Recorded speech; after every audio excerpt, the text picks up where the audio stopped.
देश एक ओर जब आजादी के जश्न की तैयारी में लगा हुआ था तो कश्मीर में नियंत्रण रेखा पर पाकिस्तानी आतंकवादी घुसपैठ की कोशिश में लगे हुए थे। सेना के मुताबिक 14 और 15 तारीख की रात कुपवाड़ा जिले के किरण सेक्टर में उसने सीमा पार करने की कोशिश में लगे 4 आतंकवादियों को मार गिराया। 2 आतंकवादियों के शव बरामद कर लिए गए हैं। दोनों आतंकवादी लश्कर तैयबा के थे। सेना को उनके पास से भारी मात्रा में हथियार भी बरामद हुए हैं। इस ऑपरेशन के दौरान 6 मुख्य हथियार रिकवर किए गए हैं, जिसमें 3 AK-47, 2 पिस्टल और 1 पीका मशीन गन भी है। जो मुख्य बात इस ऑपरेशन की है वो इस प्रकार है कि ये LET लश्कर तैयबा का ग्रुप था। उधर नियंत्रण रेखा पर पाकिस्तानी सैनिकों की ओर से संघर्ष विराम का उल्लंघन लगातार जारी है। कल भी पुंछ सेक्टर में नियंत्रण रेखा पर स्थित चौकियों पर बिना उकसावे के रॉकेट और मोटार गोले दागने के साथ अंधाधुंध गोलीबारी की गई, जिसमें सेना के 3 जवान और 1 नागरिक घायल हो गया।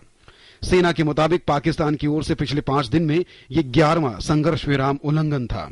सर, मैं घर के बाहर बैठा था तो अचानक ही उधर से गोला आया और गिरा और मुझे टुकड़ा लग गया। यहाँ पे उधर बेहोश हो गया 10 मिनट। फिर उसके बाद खड़ा हुआ तो घर वालों ने उठा के रोड तक लाया। वहां से फिर गाड़ी पे आए, मेन हॉस्पिटल में चेक किया, उसके बाद जम्मू लिख दिया।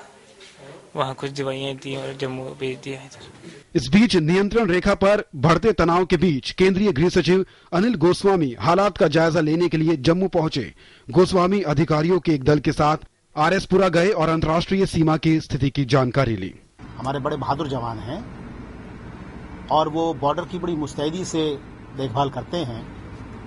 आप लोगों ने देखा होगा हमारा जो फेंस लगा हुआ है, जिसको बड़ी मुशक्कत के बाद हमने तैयार किया था, उस फेंस की वजह से और हमारे जवानों की मुस्तैदी की वजह से इस सेक्टर में इन्फिल्ट्रेशन करना दुश्मन के लिए बड़ा मुश्किल हो गया है। उधर सरकार का कहना है कि संघर्ष विराम की घटनाओं से निपटने में सेना पूरी तरह से सक्षम है।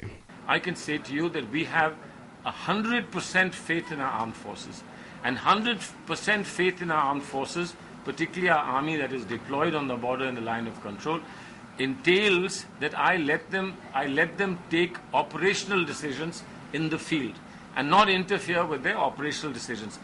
सेना नियंत्रण रेखा पर पूरी तरह से संयम बरत रही है, लेकिन पाकिस्तान बार बार उकसावे वाली कार्रवाई कर भड़का रहा है।